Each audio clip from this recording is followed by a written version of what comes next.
السلام علیکم ورحمۃ اللہ وبرکاتہ۔ الحمد للہ رب العالمین والعاقبۃ للمتقین والصلاة والسلام علی من لا نبی بعدہ۔ بسم اللہ الرحمن الرحیم۔ عن جابر رضی اللہ تعالی عنہ یقول سمعت النبی صلی اللہ علیہ وسلم یقول ان بین الرجل وبین الشرک والکفر ترک الصلاۃ، رواہ مسلم۔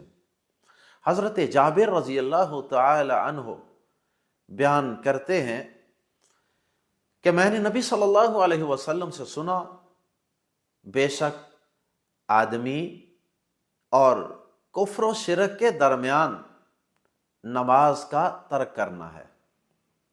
ناظرین کرام، اللہ رب العزت نے انسان کو اپنی عبادت کے لیے پیدا فرمایا۔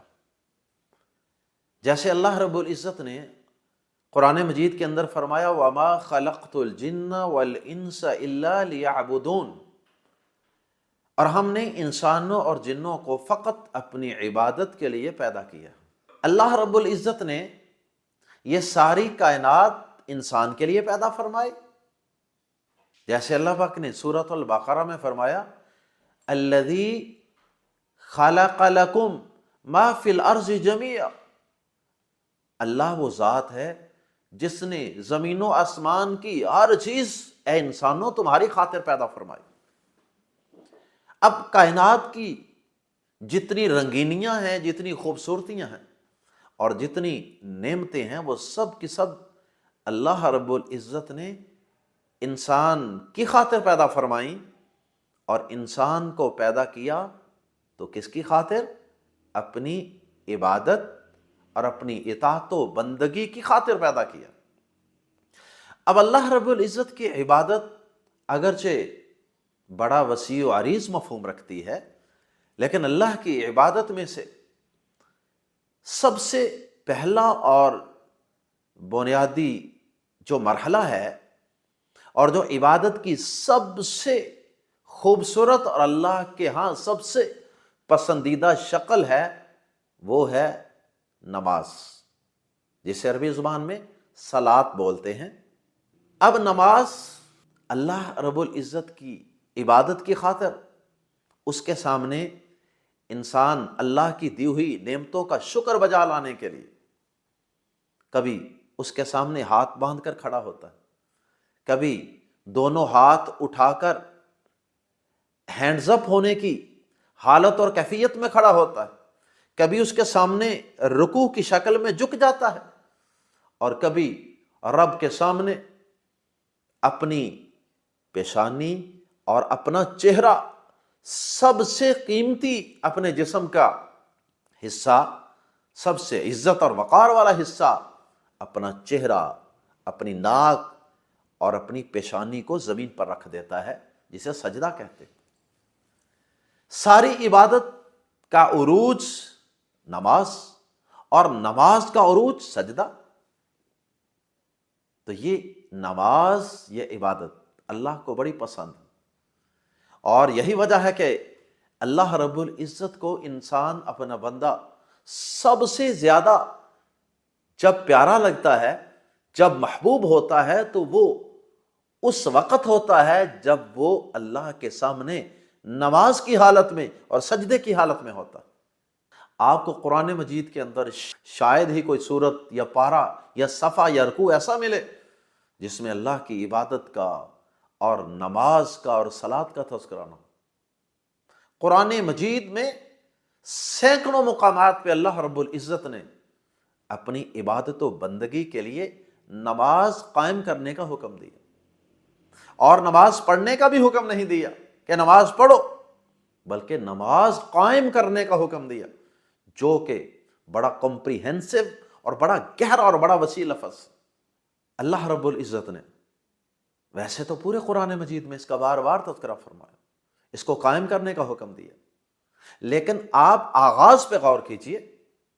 سب سے پہلی سورہ مبارکہ قرآن مجید کی سورۃ الفاتحہ ہے، جس سے قرآن کا آغاز ہوتا ہے۔ سورۃ الفاتحہ جس میں اللہ پاک نے اپنے بندے کو بندگی کے آداب سکھائے ہیں، مانگنے اور دعا کرنے اور التجا کرنے کے اللہ رب العزت نے ایٹیکیٹ سکھائے ہیں۔ اللہ کی حمد و ثنا بیان کرنے کے بعد کہتے ہیں ایاک نعبد و ایاک نستعین، اے اللہ ہم تیری ہی عبادت کرتے ہیں اور تجھ ہی سے مدد چاہتے ہیں۔ گویا کہ یہ اشارہ ہے اللہ کی مدد اور نصرت پانے کے لیے اللہ کی عبادت، اور عبادت کا سب سے پہلا درجہ اور پہلا حصہ اور پہلی صورت نماز قائم کرنی پڑے گی۔ قرآن مجید میں اللہ پاک نے یہ بھی فرمایا کہ جب کوئی مصیبت آئے، کوئی پریشانی آئے، تو اس وقت کیا کرنا ہے؟ وَاسْتَعِینُوا بِالصَّبْرِ وَالصَّلَاةِ۔ صبر ایک پوری تھیوری ہے، ایک پوری فلسفی ہے، ایک پوری موٹیویشن ہے صبر۔ فرمایا کہ مصیبت پریشانی میں تم نے صبر اور نماز کا سہارا لینا ہے، یہ دونوں کام کرنے۔ گویا کہ نماز بھی انسان میں ٹھہراؤ پیدا کرتی ہے، انسان کی پریشانیوں کو دور کرتی ہے۔ اور پھر اگلی سورت پہ آ جائیے، سورۃ البقرہ پہ۔ بسم اللہ الرحمن الرحیم، الف لام میم، ذالک الکتاب لا ریب فیہ ھدی للمتقین۔ اس کتاب قرآن مجید میں کوئی شک نہیں ہے، کسی قسم کی کوئی کنفیوژن، کوئی ڈاؤٹ، کوئی شک نہیں ہے۔ اور یہ قرآن ڈرنے والوں کے لیے ہدایت کا پیغام اور ہدایت کا ذریعہ ہے، ھدی للمتقین ہے۔ یعنی اس قرآن سے ہدایت وہی لوگ پائیں گے جو متقین ہیں، اور متقین کے ساتھ ساتھ کچھ ان کے اور اوصاف اور کچھ اور کوالٹیز بھی بیان فرمائیں۔ آگے کیا فرمایا؟ الذین یؤمنون بالغیب، جو غیب پر ایمان لاتے ہیں، یعنی بغیر دیکھے، نہ اللہ کو دیکھا، نہ فرشتوں کو دیکھا، نہ آخرت کو دیکھا، اور نہ سب نے نبی کو دیکھا، پھر بھی ایمان رکھتے ہیں۔ اور ایمان کے بعد، ایمان تو ایک سوچ کا نام ہے نا، ایک یقین کا نام ہے جو انسان کے دل میں ہوتا ہے۔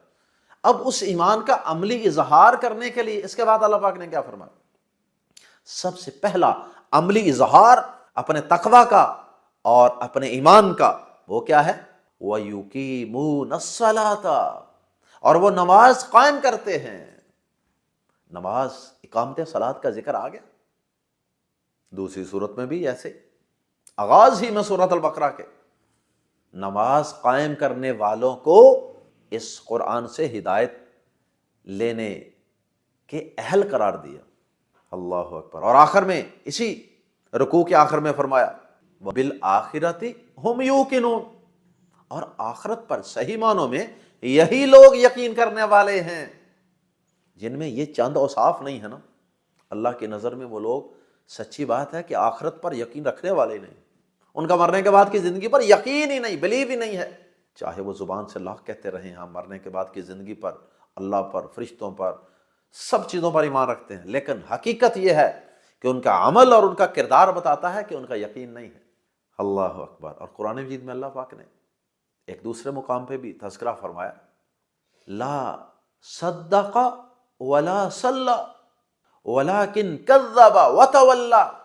ان لوگوں نے نہ تو اللہ کو، اس کے رسول کو، اس کی کتابوں کو سچا جانا، ولا صلی، اور نہ نماز پڑھی، نہ ہی دین کو سچا جانا اور نہ ہی انہوں نے نماز پڑھی۔ اس کا مطلب ہے کہ دین کو، قرآن کو، ایمان کو، اللہ کو، رسول کو، فرشتوں کو، ان ساری چیزوں کو سچا جاننا اور نماز پڑھنا، یہ دونوں لازم و ملزوم۔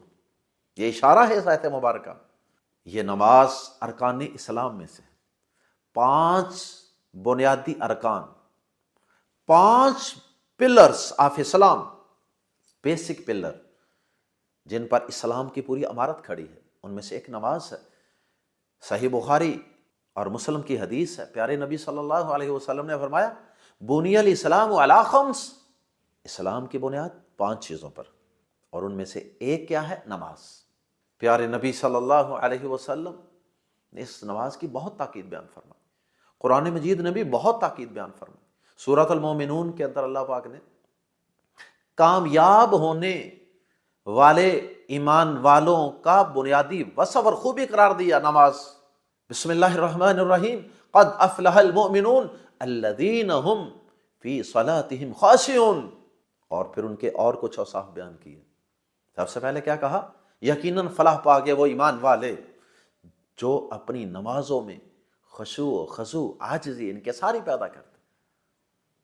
اور پھر آگے چل کے کچھ اور اوصاف بھی بیان کیے۔ پھر آخر میں اس پورے ٹاپک کو کلوز کرتے وقت کیا فرمایا؟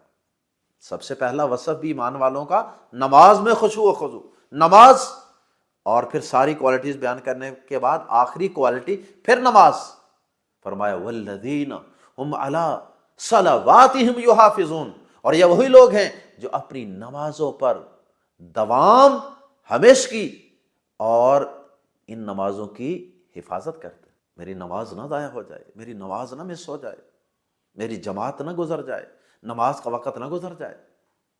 نمازوں کی محافظت کرنے والے۔ آخر میں پھر اللہ پاک نے سارے اوصاف بیان کرنے کے بعد اوصاف کے اول و آخر نماز کا تذکرہ، اور آخر میں فرمایا اولئک هم الوارثون الذین یرثون الفردوس هم فیہا خالدون، یہی لوگ ہیں جو وارث ہیں۔ کس کے وارث؟ جو جنت الفردوس کے وارث ہیں، اور یہ اس پہ ہمیشہ رہیں گے۔ جن میں یہ اوصاف ہوں گے وہ فلاح پانے والے، وہ جنت پانے والے، صرف جنت ہی نہیں، جنت اعلیٰ، جنت الفردوس پانے والے ہیں۔ اللہم اجعلنا منہم۔ ویسے تو اس کی اتنی فضیلتیں ہیں، اتنی فضیلتیں ہیں، اور نماز چھوڑنے کی اتنی وعیدیں ہیں کہ مختصر وقت کے اندر ان کا احاطہ ناممکن ہے۔ صرف چیدہ چند باتیں توجہ کے لیے عرض کر رہا ہوں۔ پیارے نبی صلی اللہ علیہ وسلم کی صرف ایک حدیث سنا کے بعد آگے بڑھاتا ہوں۔ آپ نے فرمایا کہ جو شخص صرف 2 رکعت نماز ادا کر لے، صحیح اچھی طرح وضو کرے، سنوار کر، مل کر، سنت کے مطابق، اور صرف 2 رکعت پوری توجہ کے ساتھ، عاجزی انکساری کے ساتھ، اور اس کا ادھر ادھر دھیان نہ ہو دنیا کے کاموں میں، پوری یکسوئی کے ساتھ نماز پڑھ لے، صرف کتنی 2 رکعت نماز ادا کر لے، اللہ تعالیٰ اس شخص کے سارے گناہ معاف کر کے اس پر جنت کو واجب کر دیتے۔ کتنی عظیم عبادت ہے، اور پھر اس عبادت کو چھوڑنے کی بھی بڑی وعید ہے۔ اللہ اکبر۔ پیارے نبی صلی اللہ علیہ وسلم نے فرمایا میرا جی چاہتا ہے کہ میں اپنی جگہ پر مصلی امامت پر کسی اور کی ڈیوٹی لگاؤں، اور میں آگ لے کر بازاروں میں، آبادیوں میں نکل جاؤں، اور جو لوگ اذان سننے کے بعد بھی گھروں میں بیٹھے رہتے ہیں میں ان کے گھروں کو آگ سے جلا کر راکھ کر دوں۔ لیکن میں ایسا کرتا اس لیے نہیں، گھروں میں مریض بھی ہوں گے، گھروں میں عورتیں بھی ہوں گی، زیادہ چھوٹے بچے بھی ہوں گے، اس لیے پھر میں ایسا کرنے سے، اس ارادے سے رک جاتا ہوں۔ ورنہ جی تو میرا یہ چاہتا ہے، اذان سن کر بھی جو گھروں میں بیٹھے رہتے ہیں۔ اللہ اکبر، اللہ اکبر۔ اور یہ نماز اتنی ضروری ہے مسلمان رہنے کے لیے کہ نبی صلی اللہ علیہ وسلم کے دور میں کوئی ایک شخص بھی بے نماز نہیں تھا، کوئی ایک شخص بھی بے نماز نہیں تھا۔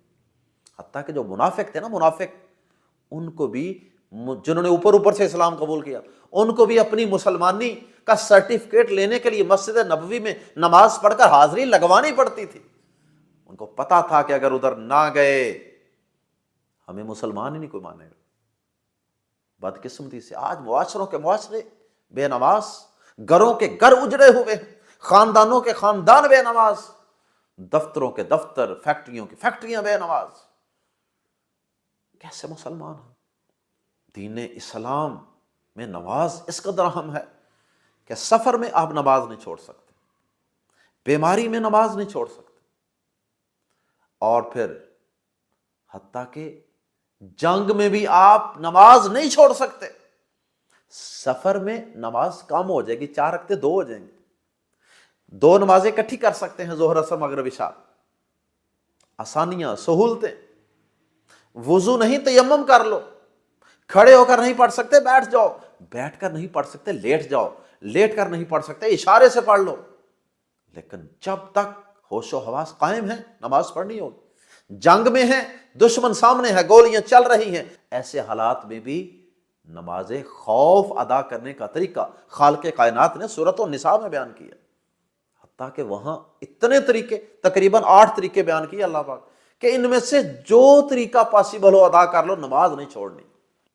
پیارے نبی صلی اللہ علیہ وسلم کا آخری وقت دیکھ لیجیے، دنیا سے تشریف لے جا رہے، بیماری کے ایام ہیں، بیماری کے لمحات ہیں، آپ کا سر مبارک حضرت عائشہ کی گود میں ہے اور آپ آخری وصیتیں کر رہے ہیں، تو آپ نے کیا فرمایا تھا؟ الصلاۃ الصلاۃ، نماز نماز نماز، میرے بعد نماز کا خیال رکھ۔ اور پھر آخری ایام میں ہی آپ بار بار اٹھتے رہے مسجد میں جانے کے لیے، لوگوں نے نماز پڑھ لی کہ نہیں؟ لوگوں نے نماز پڑھ لی کہ نہیں؟ پھر آپ اٹھتے، پھر بے ہوش ہو جاتے، پھر اٹھتے، پھر آپ 2 صحابہ کے کندھوں پر سہارا لے کر اپنے پاؤں کو، وزن نہیں ڈال سکتے تھے پاؤں پر، پیارے نبی صلی اللہ علیہ وسلم سہارا لے کر پاؤں کو اس طرح زمین پر گھسیٹتے ہوئے مسجد نبوی میں تشریف لے جا رہے ہیں نماز کی ادائیگی کے لیے۔ اللہ اکبر، اس پیغمبر کے ماننے والے ہیں ہم، اور ہم نماز قائم کرنے کو تیار نہیں، نماز پڑھنے کو تیار نہیں۔ کتنے کتنے ہفتے، کتنے کتنے مہینے گزر گئے، کبھی نماز کے قریب نہیں آئے۔ کئی ائمہ کرام نے تو کہا کہ جو شخص نماز نہیں پڑھتا، اسلامی حکومت اس کو قید کرے، اس کو جیل میں بند کرے، قید خانے میں بند کرے، اس کو درے اور کوڑے مارے، حتیٰ کہ وہ توبہ کر کے نماز ادا کرنے لگ جائے۔ اور بعض ائمہ کرام کے اقوال ہیں کہ بے نماز، جو عادی بے نماز ہے، اسے مسلمانوں کے قبرستان میں دفن نہ کیا جائے۔ اللہ اکبر۔ جس حدیث مبارکہ کو ہمیں آغاز میں پڑھا، اس حدیث مبارکہ کا مفہوم سمجھتے ہیں۔ اس حدیث مبارکہ میں بھی نبی صلی اللہ علیہ وسلم نے فرمایا کہ بے شک آدمی میں، آدمی سے یہاں مراد ہے مومن آدمی، مسلمان آدمی، فرمایا بے شک آدمی یعنی مسلمان آدمی اور کفر و شرک کے درمیان فرق یا فاصلہ صرف کس چیز کا ہے؟ یہ آدمی کھڑا ہے اور وہ کفر و شرک کھڑا ہے، دونوں کے درمیان حائل، رکاوٹ اور بیریئر کیا ہے؟ نماز۔ اگر نماز پڑھے گا تو دونوں کے درمیان فاصلہ قائم، اگر نماز چھوڑ دے گا تو جو درمیان میں فاصلہ تھا وہ ختم۔ یعنی سادہ مفہوم یہ ہے کہ اگر آدمی نماز نہیں پڑھے گا تو سمجھیں کہ وہ کفر کر رہا ہے، وہ شرک کر رہا ہے۔ کفر و شرک کے اور مومن کے درمیان اگر رکاوٹ ہے تو وہ یہ نماز ہے۔ نماز نہیں تو سمجھیں کہ آدمی کفر و شرک سے جا چمٹا ہے، کفر و شرک تک جا پہنچا۔ اللہ اکبر۔ صرف ایک نماز چھوڑنے، عصر کی نماز کے متعلق آپ نے فرمایا جو شخص عصر کی نماز چھوڑ دیتا ہے، جس کی عصر کی نماز ضائع ہو گئی، اتنا بڑا نقصان ہے گویا کہ اس کا گھر بار، گھر مکان، اس کی جائیداد، پراپرٹی، اس کی پوری فیملی تباہ و برباد ہو گئی۔ اتنا نقصان ہے صرف ایک نماز ضائع کرنے کا۔ شیطان نے ایک سجدہ ہی نہیں نہ کیا تھا، ساری زندگی کری، اللہ نے اس کو اپنے در سے دھتکار دیا تھا۔ اللہ ہم سب کو مرتے دم تک 5 وقت باجماعت خشوع و خضوع کے ساتھ سنت کے مطابق نماز ادا کرنے کی توفیق عطا فرمائے۔ سبحانک اللہم و بحمدک، اشہد ان لا الہ الا انت، استغفرک و اتوب الیک۔